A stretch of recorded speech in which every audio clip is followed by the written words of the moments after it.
पंढरपूर पासून अगदी जवळ पंढरपूर ते जुना कासेगाव रस्त्यावर लोटस स्कूल नजीक सागर डेव्हलपर्सच्या माध्यमातून आम्ही घेऊन आलो आहोत ओपन प्लॉटचा भव्य प्रकल्प शिवनगरी। शिवनगरी या ठिकाणी उपलब्ध आहेत अगदी 1 गुंठ्यापासूनचे प्लॉट। यामध्ये अंतर्गत 30 फुटी रस्ते, रस्त्याच्या दोन्ही बाजूला झाडे, पुरेशा प्रकाश व्यवस्थेसाठी स्ट्रीट लाईटची सोय, स्वतंत्र पाण्याचे नळ कनेक्शन, संपूर्ण प्लॉटिंग क्षेत्राला compound, children park, open space, walking track, open gym, तसेच वृद्धांना बसण्यासाठी बाकडे। तर मग सर्व सोयींनी युक्त जुना कासेगाव रस्त्यावरील शिवनगरी येथे प्लॉट बुकिंग साठी आजच संपर्क करा। साईटचा पत्ता लोटस स्कूल पाठीमागे जुना Kasegaon road Pandharpur. Mobile number 7218 743131 7218 171221।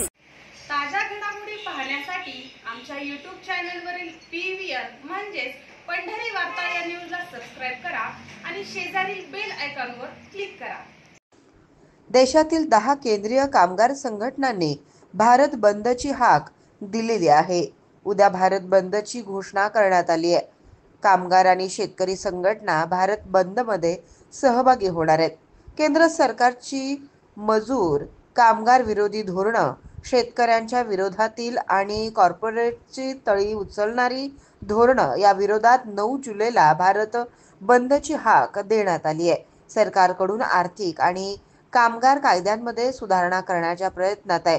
त्यामुळे मजुरांचे अधिकार आणखी मर्यादित होतील। व्यापार करण्याची प्रक्रिया सुलभ करण्याच्या नावाखाली सरकार सर्वसामान्यांना नाडत असल्याचा आरोप संघटनांचा आहे। उद्या होणाऱ्या बंदमध्ये देशभरातील 25 कोटी कामगारांचा सहभाग असेल।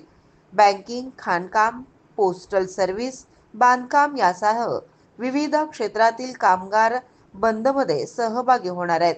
25 कोटी कामगार बंदमध्ये सहभागी होणार असल्यानं देशातील महत्त्वाच्या सेवांवर परिणाम होण्याची शक्यता आहे। 10 प्रमुख देशव्यापी कामगार संघटनांनी भारत बंदची हाक दिलेली आहे। त्यासोबत या संघटनांच्या संबंधित अन्य कामगार संघटना देखील बंदमध्ये सहभाग नोंदवणार आहेत। केंद्र सरकार कामगार शेतकरी विरोधी धोरणं राबवत असल्याचा आरोप संघटनांनी केलाय। सरकारी धोरणांचा लाभ केवळ उद्योगपती आणि त्यांच्या व्यवसायांनाच होत असल्याचा संघटनांचा दावा आहे।